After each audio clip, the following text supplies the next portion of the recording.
Da yawan matasa yanzu suka rasa matan da suke matukar so da kauna da aure dalilin waɗannan kuskure guda biyu da suke aikatawa da zan lissafa muku.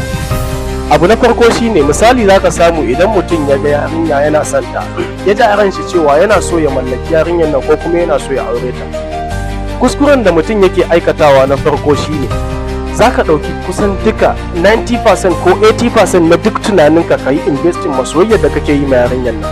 Misali zaka samu mutum daga lokacin da ya fara soyayya da yarinyar ta ji tana son shi ma ya ji yana son ta, zaka samu mutum kusan gaba ɗaya tunaninsa ya ɗauka ya ba ma yarinya.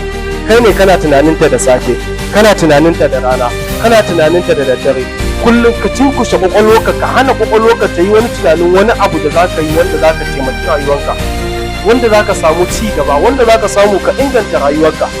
Abu na biyu shine mutum yakan ɗauki kusan 80% na daga lokacinsa shi ma ya yi investing ɗin shi still da soyayyar da yake yi na yarinyar nan.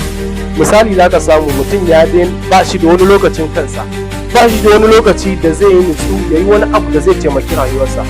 Kai ne kiran yarinya da safe, kai ne kiran yarinya da rana, kai ne kiran yarinya da daddare.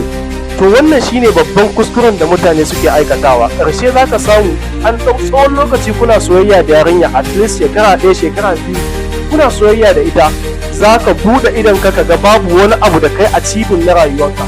Aure yana buƙatar a ce kana da kuɗin da za ka yi biya sadaki, za ka yi ɗinkin da za ka fito aure, za ka gina gida, haka zo a ce kana da rufin asirin da za ka kula da matarka, har ku kai matakin da za ku haifi 'ya'ya ka kula da 'ya'yan naka.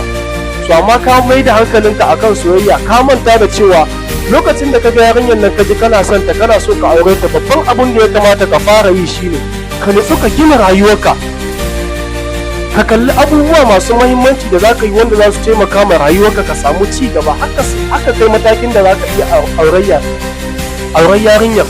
Amma sai ka samu mutum ya bige da shashanci, tunanin yarinya, kiran yarinya, waye something da sauransu. Ƙarshe haka za ka lalace.